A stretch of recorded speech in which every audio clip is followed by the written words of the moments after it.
Salut la famille Blaugrana, sur Barça Newsub, chaque seconde compte, chaque instant célèbre notre amour pour le Barça. Merci d'être là pour chaque moment de passion. Le président du FC Barcelone, Joan Laporta, a exprimé des critiques sévères lors du grand gala de Mundo Deportivo, abordant la controverse arbitrale entourant le récent match entre le Real Madrid et Almeria.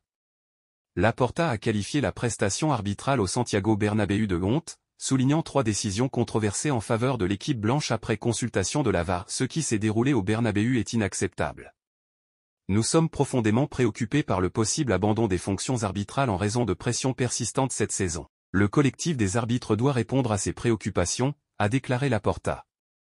Malgré la victoire de son équipe contre le Betis, Laporta a souligné l'importance des récompenses sportives, exprimant sa déception quant aux erreurs d'arbitrage qui ont favorisé le Real Madrid. Il a insisté sur la nécessité de rectification dans le système arbitral. En évoquant la forme actuelle du Barça, Laporta s'est montré optimiste quant à l'unité croissante dans le vestiaire, la récupération des joueurs blessés, et l'arrivée imminente de Ter Stegen. Il a souligné la qualité des joueurs, dont Robert Lewandowski, renforçant la confiance du club dans ses chances de remporter des titres cette saison. Nous sommes résolument tournés vers l'avenir, travaillant assidûment pour rester compétitifs dans toutes les compétitions. Je suis convaincu que notre persévérance sera récompensée, et nos adversaires connaîtront des difficultés, tout comme nous en avons rencontré en début de saison, a conclu le président Laporta.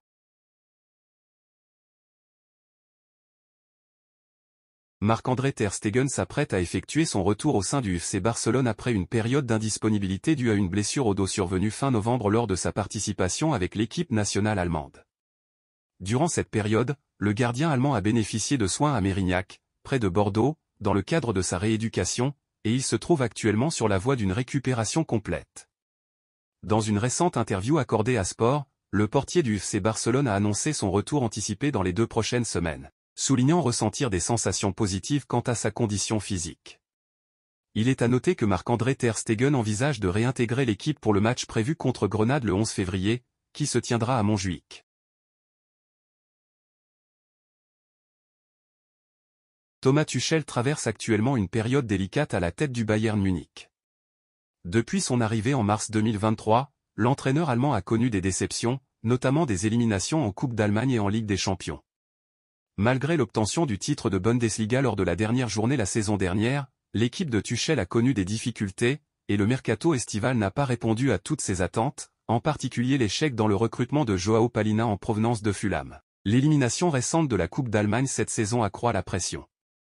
La défaite 1-0 face au Werder Brême dimanche complique davantage les choses pour le Bayern Munich, qui se trouve désormais en retard sur le Bayer Leverkusen au classement. Bien que la position de Tuchel ne soit pas immédiatement menacée, il est évident que son crédit diminue, notamment en raison de l'appréciation des dirigeants du club envers Xavi Alonso.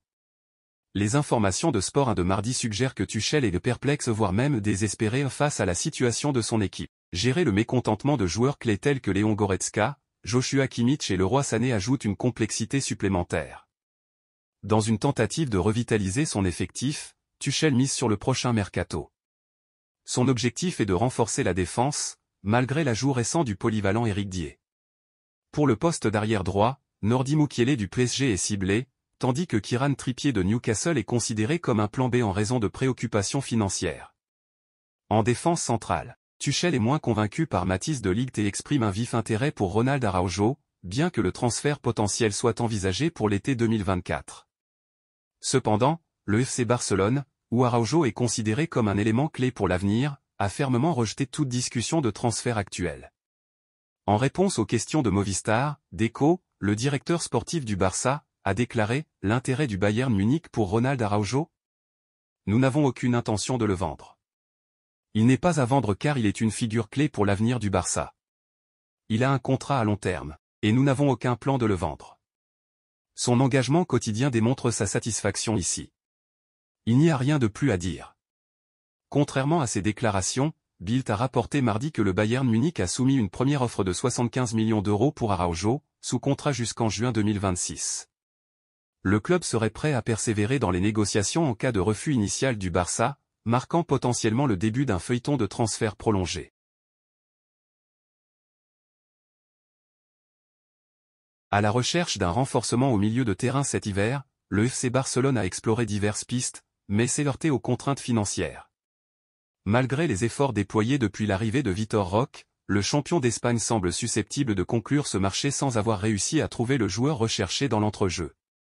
Calvin Phillips ne figurera pas parmi les acquisitions, malgré des spéculations liant le joueur en difficulté à Manchester City à un possible transfert vers la Catalogne.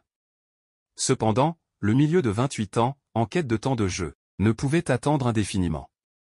Selon les informations fournies par David Ornstein, Fabrizio Romano et Florian Plettenberg, Phillips devrait officiellement rejoindre West Ham dans les prochaines heures, s'engageant sous la forme d'un prêt de 6 mois, assorti d'une option d'achat évaluée à 40 millions d'euros à la fin de la saison. Bien que la Juventus ait exprimé un intérêt préalable, elle semble désormais exclue de la course. Ce transfert représente un renfort significatif pour les Hammers, actuellement classés 6e en Premier League. Merci d'avoir visionné Barça Newsub. Votre soutien compte énormément. N'oubliez pas de liker, partager et vous abonner pour rester connecté. À bientôt et Visca Barça.